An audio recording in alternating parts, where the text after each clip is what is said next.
उद्याच्या कार्यक्रमामध्ये वडगाव श्रीचे आमदार महायुतीचा धर्म पूर्णपणे विसरून गेलेत। या सरकारचे प्रमुख एकनाथजी शिंदे साहेब, उपमुख्यमंत्री देवेंद्रजी फडणवीस साहेब यांचा साधा फोटो देखील त्यांनी टाकलेला नाहीये। केवळ स्वतःच्या स्वार्थापायी महायुतीचा धर्म विसरणं हे योग्य नाहीये।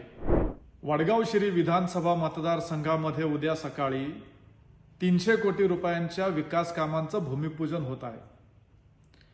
ज्या कामांचं भूमिपूजन होत आहे या कामांच्यासाठी अनेकांनी प्रयत्न केलाय, महायुतीतल्या अनेक नेत्यांनी त्यासाठी प्रयत्न केलाय आणि उद्या ज्या सरकारच्या माध्यमातून हे भूमिपूजन होतंय ते सरकार महायुतीचं सरकार आहे।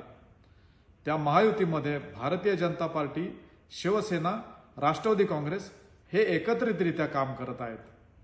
पण उद्याच्या कार्यक्रमामध्ये वडगाव श्रीचे आमदार महायुतीचा धर्म पूर्णपणे विसरून गेलेत। ज्या सरकारनं हे मंजूर केलंय त्या सरकारला विसरून गेलेत।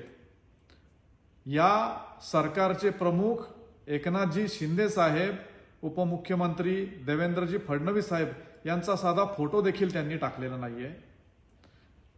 केवळ स्वतःच्या स्वार्थापायी महायुतीचा धर्म विसरणं हे योग्य नाहीये। महायुतीचा धर्म पाळणं हे महायुतीतल्या प्रत्येक कार्यकर्त्याचं कर्तव्य आहे। सगळ्या पक्षाच्या कार्यकर्त्यांनी महायुतीचा धर्म पाळला पाहिजे आणि महायुती म्हणूनच आपण लोकांच्या समोर गेलं पाहिजे।